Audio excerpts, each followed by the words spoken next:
vous qui avez écrit la chanson, Daniel Balavoine, vous l'avez écrit à quelle occasion? Je crois que c'est un petit peu au moment du film Kramer contre Kramer qui a fait aussi. D'ailleurs, j'aurais pu parler de ça aussi tout à l'heure quand il y a une jeune fille qui a parlé justement de cette chanson. Je n'ai pas d'enfant. Je crois que les chansons, ça sert aussi à ça. Ça sert à un artiste qui n'est pas quelque chose et qui voudrait éventuellement l'être ou qui veut faire savoir des choses, de pouvoir s'inventer des personnages et d'en parler au nom de ceux qui ne le peuvent pas. Je veux dire qu'on n'est pas des porte-parole, il ne faut pas non plus que ça dégénère en paroles évangéliques. Je veux dire, bon, j'ai écrit cette chanson simplement parce que deux de mes amis ont vécu ce problème et qu'il se trouve que indirectement,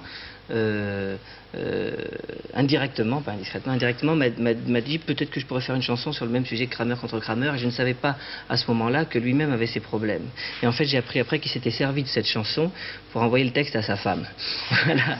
Bon, mais est-ce que ça a arrangé les choses?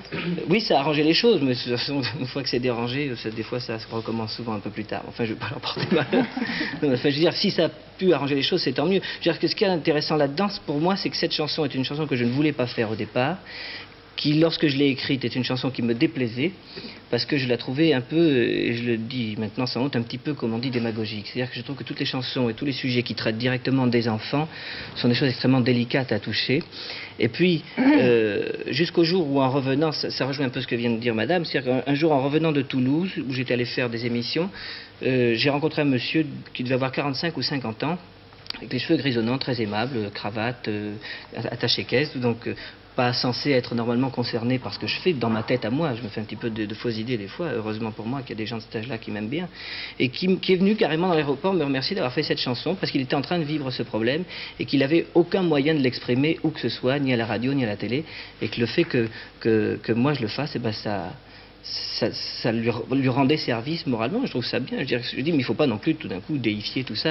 Il ne faut pas dramatiser. Je terminerai. Mais vous savez que beaucoup de pères actuellement vivent ce drame et se battent actuellement pour eux aussi s'occuper de leurs enfants en cas de séparation, de divorce, etc. Je ne veux pas entrer trop là-dedans. Ça serait un débat tellement long. Je trouve que c'est quelque chose de monstrueux de dire qu'on se bat, qu'on s'entre-déchire pour des enfants. Donc, les enfants deviennent un enjeu.